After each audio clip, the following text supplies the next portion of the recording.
इस्लामाबाद में चेयरमैन पीपल्स पार्टी बिलावल भुट्टो और मौलाना फजल रहमान के दरमियान मुलाकात जारी है। इस पर हम बात करेंगे डॉनिस के रिपोर्टर इरफान सदोसई से। इरफान, इस अहम मुलाकात में कौन कौन शरीक है और किन उमूर पर गौर ख्वास होगा?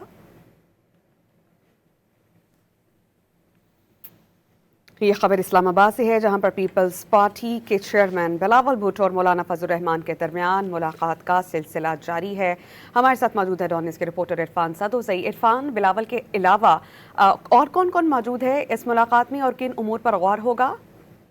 बुनियादी तौर पे जो 28वीं आईनी तरमीम है, इसके हवाले से मुशावरत हो रही है बिलावल भुट्टो जरदारी और JUIF के जो रहनुमा है मौलाना फजल रहमान, इनके दरमियान। और इसके अलावा जो खित्ते की ताज़ा तरीन सूरत हाल है, बिलखसूस ईरान और अमेरिका के दरमियान जो मौजूदा जंग जारी है, इसमें पाकिस्तान का जो किरदार है और जो सालिसी खास करके पाकिस्तान कर रहा है, इसके ऊपर बातचीत हो रही है। चूंकि आपको मालूम है कि जो पीपल्स पार्टी के रहनुमा है बिलावल भुट्टो जरदारी, ये वजीर खारजा रह चुके हैं और इनकी जो बैन अल-अक़वामी उमूर है, इनके ऊपर भी खासी गिरफ्त है और ये अपने आप को आगाह भी रखते हैं। तो इस हवाले से ये दोनों जमातें बाज़ औक़ात पार्लियामेंट के अंदर मिल के भी चलती हैं। अगरचे पीपल्स पार्टी मुस्लिम लीग नून की अलाइड पार्टी है, लेकिन कुछ जो आईनी तरमीम है उनके ऊपर ये दोनों जमातें मुत्तफिक भी होती हैं और इसी वजह से तरमीम भी आगे हो पाती हैं।